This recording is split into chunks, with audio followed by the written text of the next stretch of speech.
मीनाक्षी जी, राधे राधे महाराज जी। महाराज जी, हमको कैसे पता चलता है कि हम पूर्व जन्म का फल भुगत रहे हैं या अभी नया कर्म बांध रहा है हमें? नया कर्म तो नहीं, नया कर्म तो आगे मिलेगा।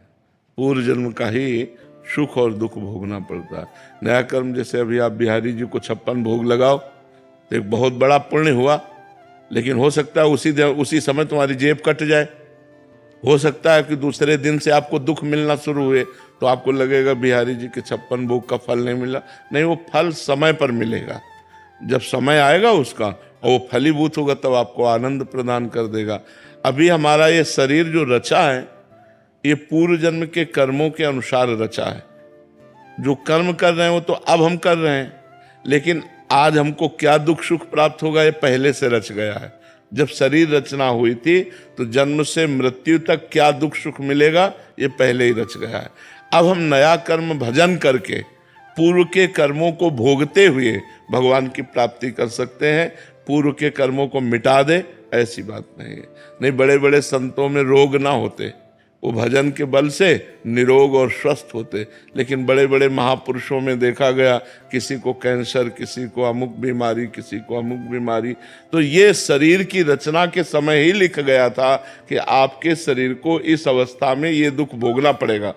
अब हम भजन कर रहे हैं, ये भजन हमारे आवागमन चक्र को काटेगा और भोग भोगने की सामर्थ्य देगा कि हम दुखी नहीं होंगे और भगवान की प्रसन्नता में हम अपना जीवन व्यतीत करते हुए भगवान को प्राप्त कर लेंगे। गणपत जी राजस्थान से, राधे राधे महाराज जी। महाराज जी, आप कहते हैं कि नाम जप करो, अंतिम समय में भगवत प्राप्ति हो ही जाएगी। पर गुरुदेव, मुझे इस वर्तमान समय में भगवत प्राप्ति करना है, पर आचरण और भजन जितना होना चाहिए उतना नहीं होता। रसेंद्री की भोग वृत्ति खत्म नहीं हो रही। सेवा कार्य भी भोजन बनाने का है और रोज रोज नए नए व्यंजन बनते देखता हूँ तो इसको कंट्रोल नहीं कर पाता। ये खाऊं, वो खाऊं और ये खा लूं, वो खा लूं, ऐसा ही मन में आता रहता है महाराज जी। इसको मैं रसेंद्री को कंट्रोल में कैसे किया जाए महाराज? नाम जप, पावर जितना बढ़ेगा उतना जहां लगाना चाहोगे वहां लग जाएगा। नाम जप करो, जबरदस्ती नाम जप करो। जो भोजन है वो पवित्र पाओ, भले आपको मीठा पसंद है या चटपटा पसंद है, वो ठाकुर जी को भोग लगा के पाओ और उतना पाओ जितना पचा सको, अधिक मत पाओ। क्योंकि रसेंद्री अगर कंट्रोल में है तो सब इंद्रियां कंट्रोल में है, और रसेंद्री अगर शासन में नहीं है तो फिर सब गड़बड़ हो जाता है। आप कहते हो आपको भगवत प्राप्ति करनी है, हमारे संतों ने कहा कि जिसे भगवत प्राप्ति की चाह हो जाती है, खान पान नहीं भावे है, नहीं कोमल वसन सुहावे है, सब विषय लगे ते खारा है, हरियासिक का मग न्यारा है, उसे कुछ अच्छा नहीं लगता। जिससे हमें प्यार हो रहा है वो हमें मिल नहीं रहा है, हम चैन से भोजन कैसे कर सकते हैं? दरस बिन दुख न लागे नैन, जब से तुम बिछुरे पी प्यारे कबहु न पायो चैन, दरस बिन दुख न लागे नैन। अभी नाम जप करो, अभी नाम जप करो। नाम जप वर्तमान में पहले हमारी भोगाशक्ति नष्ट करे, फिर संसार से वैराग्य हो, फिर मान प्रतिष्ठा कीर्ति इससे वैराग्य हो, फिर जिद्दियों सिद्धियों से वैराग्य हो, तब भगवत प्राप्ति होती है। ये हट नहीं सकता है मन किससे? इन्हीं सब चीजों से भोग बिल्कुल हट जाएगा। नाम जप करते रहिए आप चुपचाप लंबे समय तक। सातु दीर्घ काल निरंतर सत्कार सेवितो दृढ़ भूमि। दीर्घ काल तक निरंतर नाम जप करो, आप परिणाम देख लेना, अपने आप हट जाए। कुछ अच्छा नहीं लगेगा। मन भटक, वो भटकने दो, उसका स्वभाव भटकना है, उसके स्वभाव का परिवर्तन कर देना ही तो भजन का प्रताप है। जहां चाहोगे वहां लगा लोगे। अभ्यास करो। जैसे कुछ लगने लगा है, आप पूरा नहीं कह सकते कि मन पूरा भटकता है। 5 बार में अगर आप 5 बार राधा राधा रटते हो रोज, और आपको कह दिया जाए कि कसम है अब आप 1 बार भी राधा राधा नहीं जपोगे, तो आपका मन नहीं मानेगा, 5 बार जटेगा, रटेगा ना। तो पकड़ा ना उसने 5 बार, तो आप उसको पकड़ाओ और 10 बार पकड़ाओ, 20 बार, 1000 बार, लाख बार, उस दिन भर 24 घंटे। अभ्यास योग युक्तेन चेतसा नान्यगामिना, भगवान कह रहे हैं। यदि हम अभ्यास योग में युक्त हो जाए तो एक दिन हमारा चित्त कहीं जाएगा नहीं, बराबर नाम में लगेगा। अपने लोगों ने भी अपने मन को देखा है, आज भी देख रहे हैं कि जहां लगा दो वहीं लग जाएगा। अभ्यास, अब 50 वर्ष का अभ्यास, तो जहां लगा दो वहीं लग जाएगा। तो उसको अभ्यास में लाओ, घबराओ मत। भाग रहा है भागने दो, घबराओ मत। अगर 100 बार नाम जप करते हैं तो 10 बार तो लगेगा, 90 बार भागेगा तो 10 बार तो पॉइंट हमारे बन गए। तो हमको जपना चाहिए, बराबर जपना चाहिए, तो धीरे धीरे पॉइंट हमारे बढ़ते जाएंगे और वो उस कमजोर होता जाएगा। माला से जपते हैं, नाम वैसे ही जपते रहते हैं। चाहे जैसे जपो, हमें माला प्रधान नहीं है। जैसे मनावे, काउंटर से जपो, अंगुली से जपो, अपने मन से जपो, जैसे भी जपो, लेकिन नाम जपो, हर समय जपो और ध्यान पूर्वक सुनो कि आप क्या जप रहे हो। ये ध्यान पूर्वक सुनो बस काय से सुनो। नाम। जैसे आप अंदर राधा बोल रहे हो तो कान से अंदर सुनो राधा। देखो आप समझ पा रहे हो आप, राधा राधा राधा राधा जी। महाराज जी, ऐसा लगता है जैसे मैं जब से मैंने आपके इसमें आया हूँ तो लगता है जैसे राधा राधा से ब्रेन बिल्कुल जैसे टैंक फुल हो जाता है। मतलब जैसे लगता है कि अब कुछ और सोचता ही नहीं। मैं जैसे कुछ भी, कोई सीरियल भी नहीं देख पाता पूरे टाइम। जैसे लगता है कि आपका वीडियो देख लो, इधर देख लो, और ये लगता है जैसे और नाम क्या जपे अंदर। जैसे लगता है जैसे एक टैंक फुल हो गया। उसे बहुत बहुत अच्छी बात है, बहुत अच्छी बात है। ये बहुत अच्छा मतलब सूचना है कि आपका नाम ठीक चल रहा है, बड़ी कृपा है। और धीरे धीरे जब सब कुछ हट जाए, अब जैसे आप कह रहे हो कोई सीरियल नहीं देख पाते, ऐसे हमारी ये हालत है कि हम जैसे कोई ग्रंथ पढ़ना चाहें तो जहां हम एक चैप्टर मान लो पढ़े तो इतने नाम सवार हो गया, तो लगता है यार सबका फल तो नाम ही है, काय को ऐसे चलने लगता है। चिकित्सक हूँ तो पढ़ने की बहुत जरूरत पड़ती है रोज। जी। तो लगता है जैसे ये चीज अंदर भरी हुई है, मुझे पढ़ने में कोई बाधा नहीं होती, लेकिन बस लगता है कि जैसे कंटिन्यूअसली एक चीज बैठ गई है दिमाग। ये बहुत कृपा है, बहुत कृपा है। जन्म जन्मांतरों में कोई पुण्य रहे हैं आपके, जो आपको ऐसा भाव है। बस इसे छुपा लीजिए और अंदर ही अंदर और जपते रहिए। महाराज जी, अगर नाम जप करते समय, अब जैसे कि डेली आपसे जब से जुड़ा तब नाम जप जुड़ा, तो महाराज जी कोई मूवी या कुछ देखने में भी आजकल डर लगता है कि कोई इसी से कोई पाप तो ना हो जाए। कभी मूवी देख भी लेते तो ऑटोमेटिक अंदर से नाम जप चलना शुरू हो जाए। हाँ बिल्कुल, ये बहुत कृपा है। महाराज जी, कभी अगर गृहस्थी जीवन में कोई चीज देख भी ले, कोई मूवी हो गया, कोई फिल्म हो गया, कोई पाप तो नहीं नहीं, कोई पाप नहीं है, पर काहे को मन को हम गंदा करें, बस ये चीज समझना है। मन में ऑटोमेटिक डर लग। जैसे मूवी में कोई चीज हमको पसंद आ गई, कोई गंदी बात, तो मन पकड़ लेगा। अब जब आप भजन में बैठोगे तो गंदी बात फेंकेगा। तो हमको चाहिए कि अपने मन को अच्छी बातें पकड़ावें, गंदी बातों से बचावें। कोई बोलता है मूवी देखने चलते तो डर लगता है कि नहीं कहीं नाम जप कम हो जाएगा 2 घंटे। हाँ, चाहिए, ऐसा ही चाहिए कि संसार के दृश्यों को देखने से बचे। महाराज जी, मन स्वतः ही उन चीजों में ज्यादा रुचिकर क्यों महसूस करता है? क्योंकि उन्हीं का बना हुआ है ना, प्रकृति का बना हुआ है ना, तो प्रकृति में ही उसका रुझान है। जैसे पानी कहीं भी छोड़ो वो नीचे की तरफ जाएगा, ढलान की तरफ जाएगा, तो मन को छोड़ो गंदी बातों में जाएगा। ऊपर कैसे चढ़ाएं? जैसे पानी को ऊपर चढ़ाने के लिए यंत्र की जरूरत होती है, ऐसे मन को ऊपर चढ़ाने के लिए मंत्र की जरूरत होती है। खूब मंत्र जपो, नाम जप करो, ऊर्ध्वगामी हो जाएगा मन। जब भोगों में गिर रहे होते हैं उस समय तुरंत बल के लिए क्या करें? उस समय ये नहीं बोलता कि मंत्र जप ले, कुछ ही नहीं करने देता है मन। ले नहीं, ऐसा नहीं होना चाहिए। इस पे हाथ चलाओ। हम भोग नहीं छोड़ पा रहे, लेकिन भोग भोगते हुए राधा नाम क्यों छोड़ दें? बुरा नहीं छोड़ पा रहे, तुम अच्छा क्यों छोड़ दे? राधा नाम चलाओ। अगर आपको भोगों से वैराग्य ना करवा दे तो बताना। भोगों में जा रहे हैं, प्रभु को प्रणाम किया और राधा राधा राधा। अब देखते हैं, अब भोग नहीं छोड़ पा रहे तो हम राधा राधा क्यों छोड़ दे? और राधा राधा पकड़े रहो, देखो भोग अपने आप शांत हो जाएगा, क्योंकि उनकी सत्ता नहीं है। निखिल जी, राधे राधे महाराज जी। महाराज जी, आपकी कृपा और सामर्थ्य से मैं आपकी बताई बात पे चलने का प्रयास कर रहा हूँ। संसार में सभी को भगवान मानो और सब में भगवान का दर्शन करो, ये भावना हृदय में रखते हैं। इस किसका भावना प्रश्न से है? सब में, लेकिन इसमें एक ध्यान रखना है, व्यवहार में हमारा बर्ताव जो होगा वो भगवान में नहीं होगा, ये दर्शन होगा। पंडिता समदर्शिना न कि समवर्तिना। हमारा व्यवहार जहां जैसा होना चाहिए वहां वैसा होगा। जैसे एक जैसा व्यवहार नहीं हो सकता कि सब में भगवान है तो हम एक जैसा व्यवहार करें, ऐसा नहीं हो सकता। जैसे गृहस्थ धर्म में हो तो एक स्त्री स्वरूप पत्नी है, एक स्त्री स्वरूप माँ है, एक स्त्री स्वरूप बेटी है, एक स्त्री स्वरूप बहन है। और सब में भगवान है, लेकिन व्यवहार चारों का अलग अलग होगा कि नहीं? एक के पैर छूते हैं, एक को गले लगाते हैं, एक को आशीर्वाद देते हैं बेटी है, और एक है जो हमारी अर्धांगिनी है। चारों में भगवान का हम दर्शन करेंगे, लेकिन व्यवहार बिल्कुल अलग अलग होगा। ऐसे ही हमें देखना है कि जैसे भगवान चोर रूप में आ रहे हैं, तो उनकी पूजा अगरबत्ती से नहीं होगी, डंडे से होगी।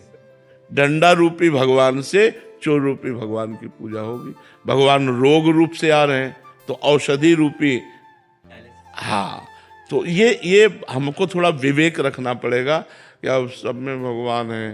अब जैसे एक संत ने अपने शिष्य से कहा कि बेटा मैं तुम्हें बड़ी गूढ़ बात बताता हूँ, सब में भगवान है, ऐसी भावना करने वाला पुरुष बहुत जल्दी माया से मुक्त हो जाता है। मान ली बात।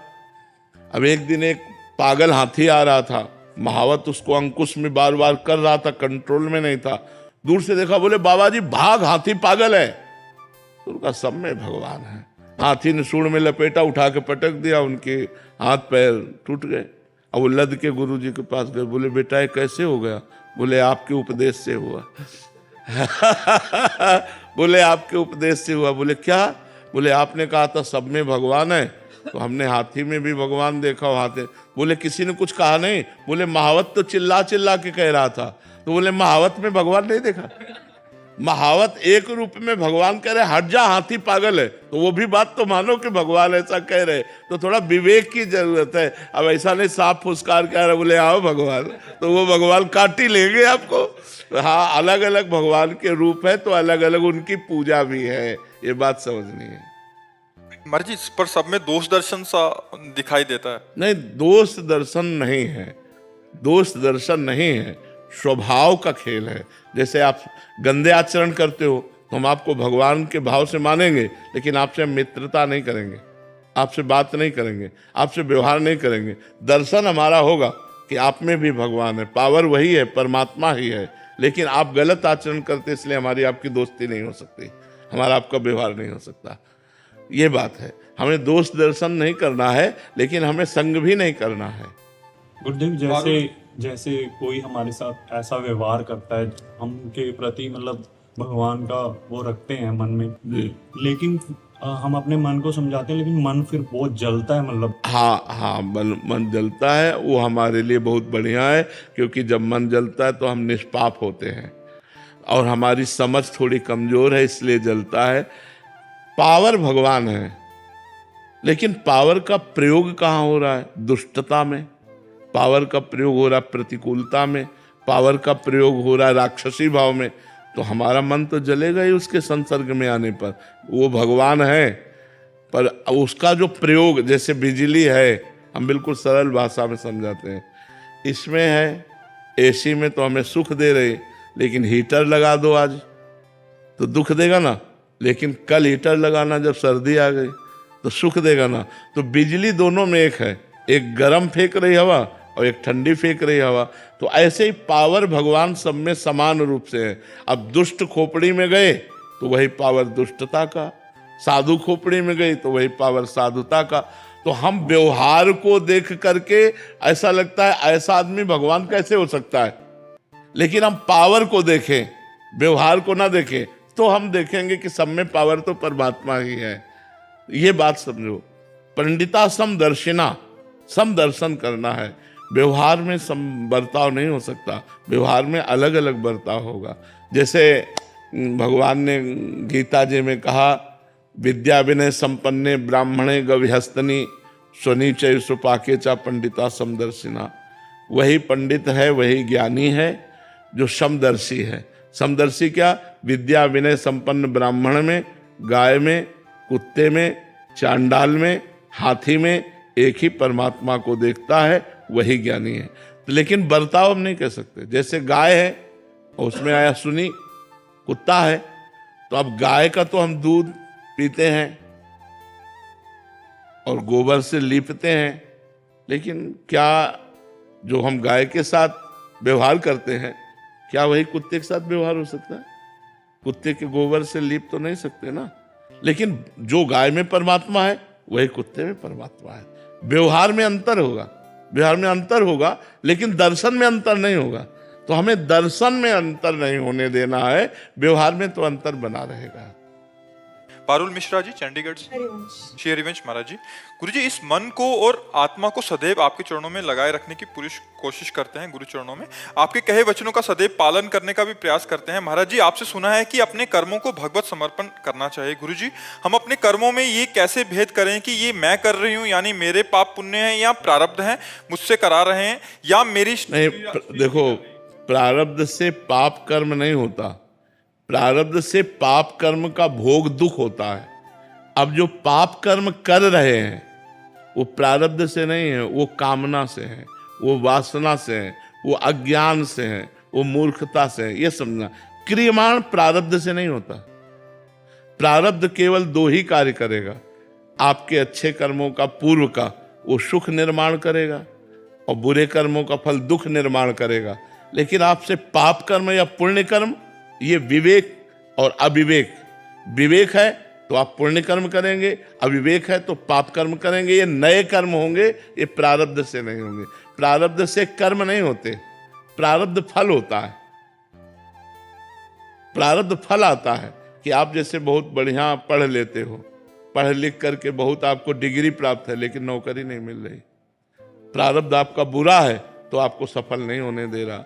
आप बहुत बढ़िया फसल तैयार किए, ओले बरस गए, प्रारब्ध बुरा है इसलिए फसल आपके हाथ में। प्रारब्ध फल पर आक्रमण करता है, प्रारब्ध परिणाम पर आक्रमण करता है। नया कर्म जो हमसे होगा वो क्रियमाण होगा, वो प्रारब्ध नहीं होगा। ऋषभ जी पुणे से। श्री हरिवंश। महाराज जी आपके चरणों में कोटि कोटि प्रणाम। महाराज जी यदि आत्मा शाश्वत है, आदि है और अंत से रहित है, तो आत्मा ने सबसे पहला स्वज्ञान कब अनुभव किया और उस क्षण उसने स्वयं को परमात्मा से अलग कैसे पहचाना? वही परमात्मा है तो परमात्मा से अलग क्या? वेद कहते हैं एकोहम बहुश्यामा। उसी आत्मस्वरूप परमात्मा ने संकल्प किया मैं एक बहुत रूपों में हो जाऊं, तो 84 लाख योनियों के रूप में अपने आप को उसने विस्तार किया। अपने आप में, अपने आप से, अपने आप की रचना की, अपने आप से अपने आप का पालन करता है, अपने आप से अपने आप का उपसंहार करता है। अब हम सब अपने स्वरूप को भूल गए, भूल कर देह में लग गए, तो बस फिर जीव हो गए। तब ते जीव भयो संसारी, छूटी न ग्रंथि न भयो सुखारी। वो इसी जड़ ग्रंथि में फंस करके बार बार जन्म, बार बार मरण को प्राप्त हो रहा है।